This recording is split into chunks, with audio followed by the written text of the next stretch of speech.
ସାଙ୍ଗମାନେ କ'ଣ ଆପଣମାନେ ଜାଣିଛନ୍ତି କି ନାସା ପୁଣି ଥରେ ଖୋଜିଛି ଗୋଟିଏ ଏକ୍ସୋ ପ୍ଲାନେଟ। ଆମର ପୃଥିବୀଠାରୁ ପ୍ରାୟ 100 ଆଲୋକ ବର୍ଷ ଦୂରରେ ଗୋଟିଏ ନକ୍ଷତ୍ରର ଚାରିପଟେ ଅତିକ୍ରମ କରୁଛି ଏହି ଏକ୍ସୋ ପ୍ଲାନେଟ। ଏହାର ନାମ ରଖାଯାଇଛି TOI 700E। ବୈଜ୍ଞାନିକମାନଙ୍କ ମତରେ ଏହାର ଆକାର ଆମର ପୃଥିବୀର ଆକାର ସହ ପ୍ରାୟ ସମାନ। ସାଙ୍ଗମାନେ ଖାଲି କେବଳ ଏହି ଗୋଟିଏ ଏକ୍ସୋ ପ୍ଲାନେଟ ନୁହେଁ, ବୈଜ୍ଞାନିକମାନେ ଆଉ ଗୋଟିଏ ମଧ୍ୟ ଖୋଜିଛନ୍ତି ଯାହାର ନାମ TOI 700D ରଖାଯାଇଛି। ନାସା ସବୁ ଏକ୍ସୋ ପ୍ଲାନେଟକୁ transiting exoplanet survey satellite ଯାହାର ସର୍ଟ ନାମ TESS ରଖାଯାଇଛି। ଏହି ମିଶନ ମାଧ୍ୟମରେ ସବୁ ଏକ୍ସୋ ପ୍ଲାନେଟକୁ ଖୋଜୁଛନ୍ତି।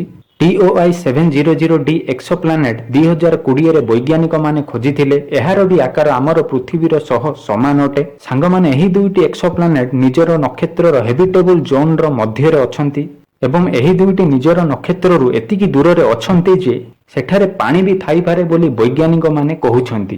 ଯଦି ସେଠାରେ ପାଣି ଥାଏ ତାହେଲେ ଆମର ପୃଥିବୀ ପରି ଏଠାରେ ବି ଜୀବନ ସମ୍ଭବ ଅଟେ ବୋଲି ବୈଜ୍ଞାନିକମାନେ କହୁଛନ୍ତି।